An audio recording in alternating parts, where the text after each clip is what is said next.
एक सज्जन बोले प्रताप भानु में इतनी योग्यता थी फिर भी उसे रावण बनाया। रावण तो हमने कहा इसमें परेशानी, बोले परेशानी की तो बात ही, इतना योग्य व्यक्ति और रावण बना। हमने कहा आज भी श्री रामलीला होती है तो रावण योग्य कोई बनाया जाता कि चाहे जिसको बना दिया जाता है?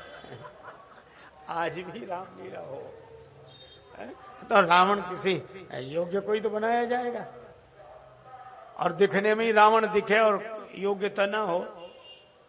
मैंने सुनी थी कि किसी गांव में श्री रामलीला थी, रावण का अभिनय करने वाला पात्र बीमार हो गया, उसे शहर में ले गए, बने कौन का कोई एक बैठ जाए मुकुट लगा कि आज का काम चलाना है। सो एक मिठाई बेचने वाला हलवाई था, बुद्धू, मोटा ताजा। गांव वालों ने कहा बड़ा योग्य है पर अपनी अभिनय की कला को छिपा के रखता, आप तो पीछे पड़ जाना। वो बेचारा बुद्धू नाम इसलिए रखा था, बहुत सरल आदमी। रामलीला कमेटी वाले गए कि हमारी लाज रख लो। बुद्धू बोला मिठाई बेचते हैं कि लाज रखते हैं? भैया तुम रावण बन जाओ। बोला हमें कुछ नहीं आता। बोले यही तो आपकी महानता है कि छिपा के रखते हैं आप अपनी कला।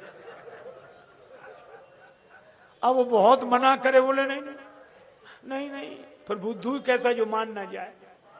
बोले तो अच्छा कहना क्या है? बोले कुछ नहीं कहना, आप तो योग्य हो, आप इतना ही कहना कि मैं दशानन हूं, मैं लंकापति हूं, बस।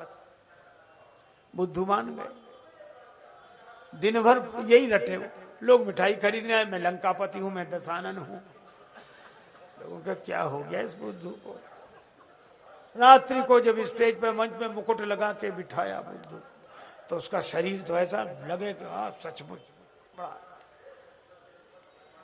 पर लीला मंडली में जो अंगद जी बने थे विनोदी स्वभाव के, उनको पता था। तो उन्होंने और कोई पाठ तो दिया नहीं, अंगद जी जैसे ही सामने आए तो और तो कुछ कहा नहीं, यही कहा कि बता तेरा क्या नाम? मूर्ख बता दे बेगी का है तिहारो नाम, पूछो चाहत अंगद श्री राम को सहाई हो। सो घबरा गया और एक ही सांस में बोल गया मैं लंकापति हूं, मैं दशानन हूं।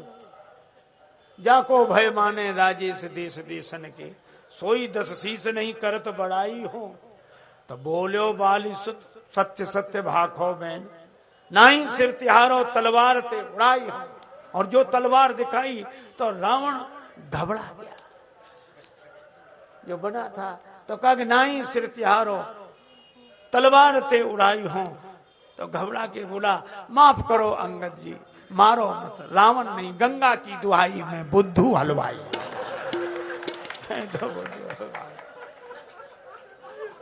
तो ऐसे वैसे को रावण बनाएंगे, यही होगा।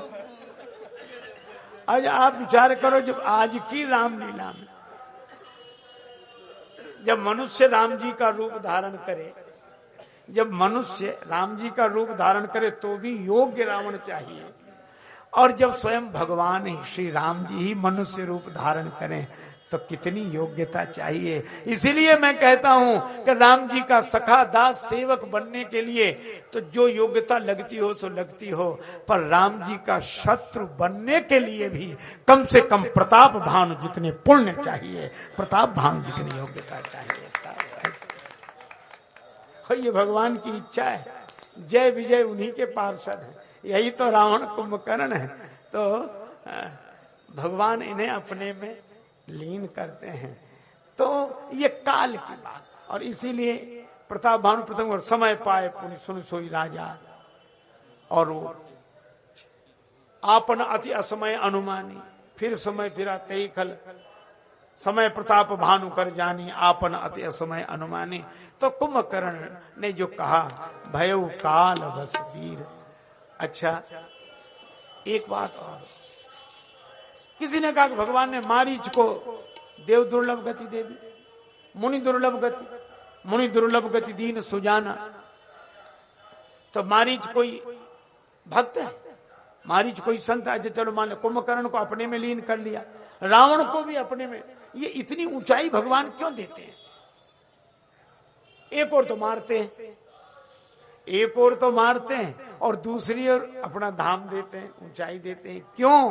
अरे कहा कि इसका सीधा सा अर्थ है, आज भी कोई श्री राम लीला में खलनायक की भूमिका में अभिनय करे तो मंच पे तो उसे बाण ही मारा जाता है, पर जो जितना बढ़िया अभिनय करे पर्दे के पीछे उसे इनाम दिया जाता है कि नहीं? ऐसा थोड़ी कि मंच पे उसे मारे फिर पकड़ के पुलिस में बंद कराएंगे, साहब ये वो याद नहीं। तो अभिनय का तो उपहार और इनाम मिलता है, पुरस्कार मिलता है, तो राम जी भी खुश हो जाते हैं, वाह मारीच क्या अभिनय किया है, कुंभकर्ण कमाल कर दिया तुमने, और तुम्हारे कमाल के लिए मैं तुम्हें अपने हृदय में मैं लेने आया हूं।